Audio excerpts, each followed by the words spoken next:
Pessimism seems to be more fashionable these days. In fact, one of the best-selling books recently has been a book called The Power of Negative Thinking.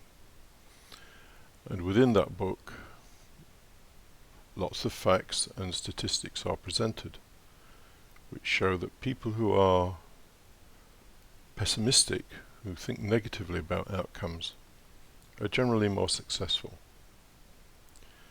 Yes, I know, it's probably a shock, isn't it, if you haven't come across this before, because for decades we've been indoctrinated by the idea that positive thinking is how we achieve things.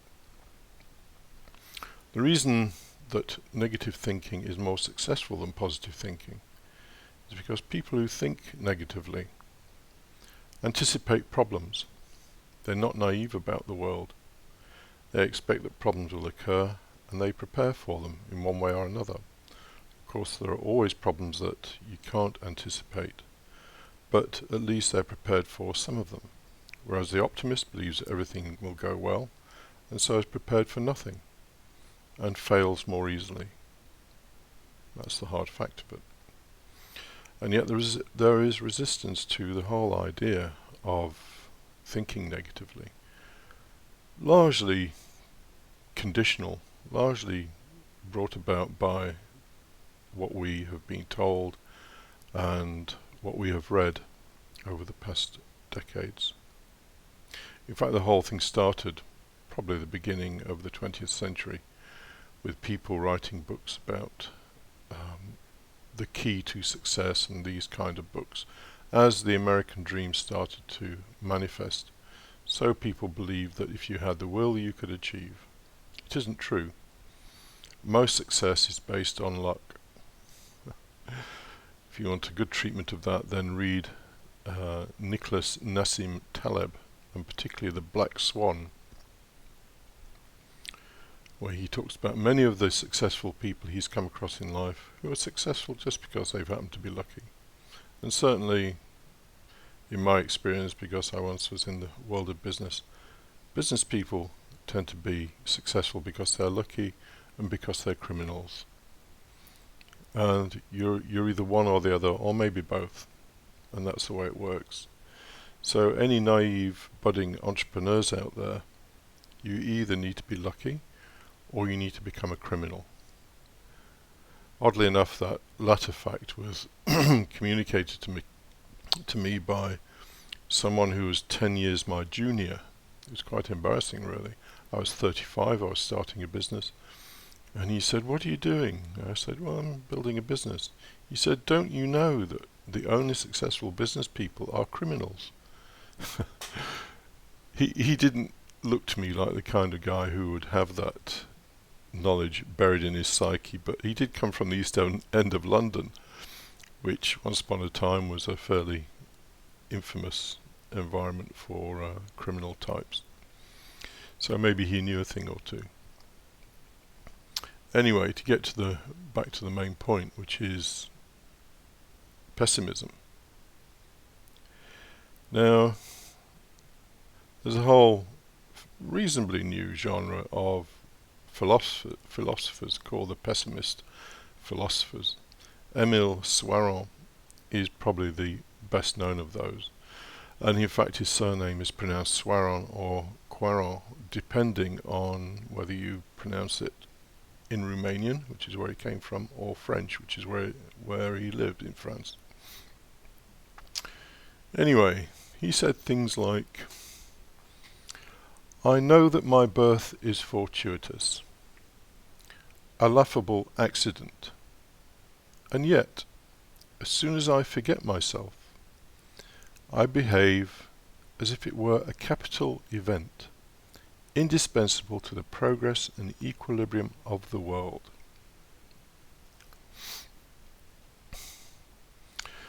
Well, there's not much you can say after that, is there? He has literally hundreds of these little aphorisms.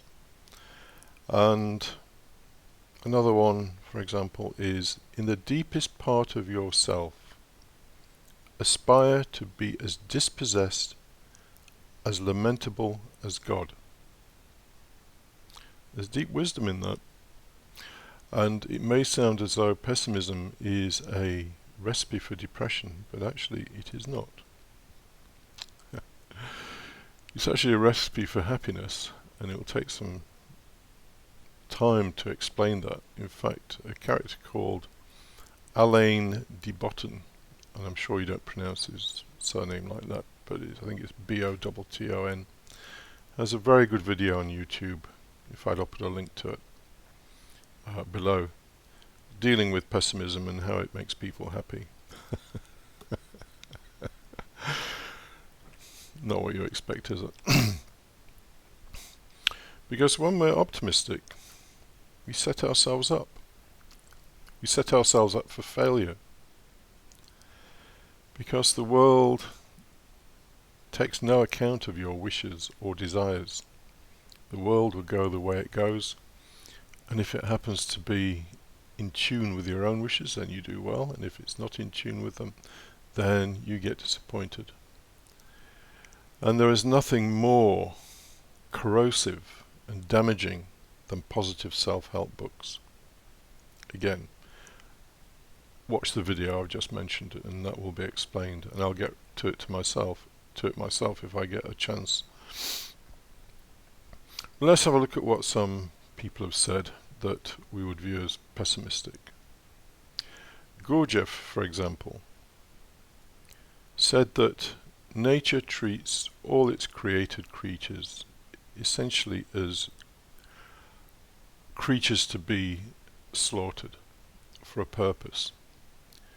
At the back of Beelzebub's Tales, he says that we tend our sheep and pigs not because we particularly like them, or we might become to some extent affectionate towards them, but what we actually want is their meat. And so one day we go and we slaughter them so that we can eat their meat. In the same way, nature slaughters man when he is full of his suffering and his ego for whatever ends. According to Gurdjieff, to feed the moon. Well, who knows? But if that isn't the most pessimistic view of human life I've come across, I don't know what is. Although I have to say there are some other philosophers who probably equal that. And then somebody like Spinoza.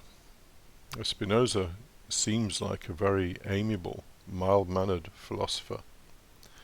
But if you read the Ethics with your eyes open, you will hardly be able to bear some of the things that he says. So, for example, in this universe there is no such thing as good and bad. There is no such thing as justice and injustice. We all like to think that there is a realm in the universe of values, of morality. What if there isn't? Spinoza says these things in almost a throwaway manner, and then spends an awful long time showing why what he's saying is true. He even says that God acts through the wicked. Now, most of us are raised with some notions of what God is and what the universe is and how there is justice and injustice. And in fact, this sense of justice and injustice is one of our fundamental psychological constructs. And if that is undermined in any way, it can cause problems. And yet when you look at the world, do you see justice? Do you see injustice? Well, yeah, most of us see injustice, which tends to show that in reality there is no such thing as justice. There is just the universe manifesting in the way it manifests. The Tao Te Ching, again, a nice little book that many people read for inspiration, but they don't read it with their eyes open. They read it looking for nice, comforting little pieces that will make them feel good for 10 minutes. But the Tao Te Ching says that the Tao, or God, or nature, or whatever word you want to use, treats all living beings as straw dogs. In fact, one interpretation says, The universe is heartless, treating all creatures as straw dogs. Straw dogs are used in Chinese ceremonies. They're either burned or just thrown away after their usage. It even goes on to say that the sage views all creatures as straw dogs. In other words, the sage has come to terms with the fact that the universe manifests things that are temporary, and once they've been used, they're thrown away. I would suggest you turn this off if you can't bear these things, because they go against the fairy tales that we're told when we're young, and it can be disturbing. Arthur Schopenhauer, who is very often described as the father of the pessimistic philosophical movement, sees the world as blind will or desire. Desire is a better word in my opinion. And this will just wills existence, and it's blind, and we inherit this through our desire to survive. And this desire to survive has no rationale or reason behind it. It's just a sheer force within us that we cannot negate. Of course, if someone commits suicide, then obviously they're negating that, because at that point their pain is greater than this desire to continue with their existence. But for most of us, we'll keep going no matter what the cost. And Schopenhauer sees this force, this will, this desire, as essentially blind. It has no purpose. It just manifests, and manifests in all the forms of life that we see, including our own. It gives no meaning to those lives. The only thing that matters to this will or desire is that it manifests and fulfills its ultimately totally insatiable appetite for manifestation in existence. More recently we have a character called Thomas Ligotti,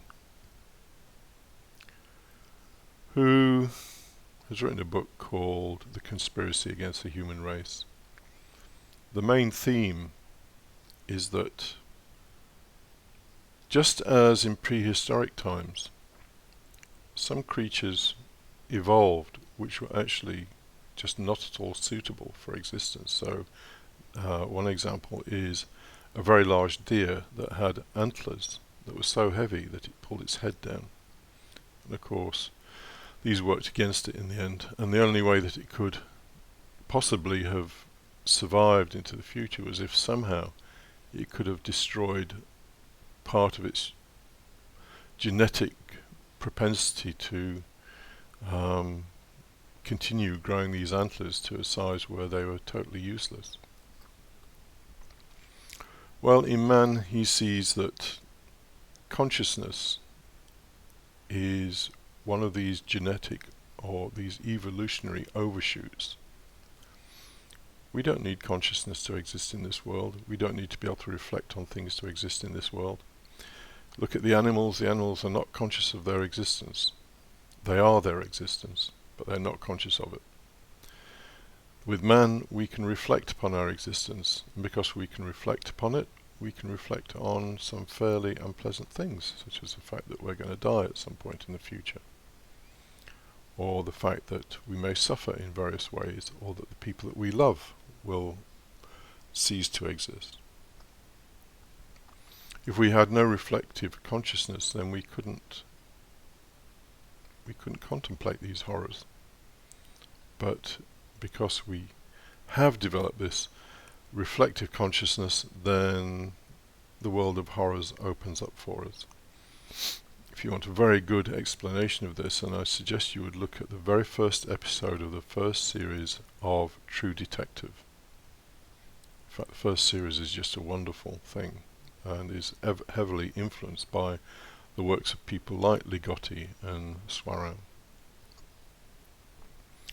Well, I could go on, but I think you get the drift. Now, there are two ways of going into this. One is power diminishing, and one is power enhancing. And the power of what? Well, the power of your intelligence and your understanding. If you go into all of this feeling threatened and developing a sense of hopelessness, then clearly your power is being diminished, and you will end up depressed. The other way to go into it is to go into it with, I guess, a sense of courage, that you want to understand the reality of life. And because you want to understand the reality of life, then you are going into it effectively as a hero, as someone who wants to understand and conquer and build their understanding, their intelligence. Because ultimately, that is all you have. Life will not give you that. In fact, life has no reason for giving you that. Life just wants you to continue your existence as well as you can and to breed. So the work is yours to understand the nature of life, as Gurdjieff puts it, to see the terror of the situation. But the odd thing is that seeing the terror of the situation can actually make you more solid and actually happier. Although, to be perfectly honest, happiness is in itself a thing not worth pursuing in many ways. What's more worthy to pursue is to understand. And with that understanding comes strength. So, this route isn't without its dangers, but neither is the route of the optimist, who is continually disappointed. And the world is full of self-help books, and the world is full of people who take medicines for depression and anxiety. So they don't seem to have worked, do they? So you make your choice and you go your own way. I'll probably do more videos around these topics, particularly as I'm reading Schopenhauer at the moment, who just an amazingly honest and brave man to explore what he explored. And it might be useful for others.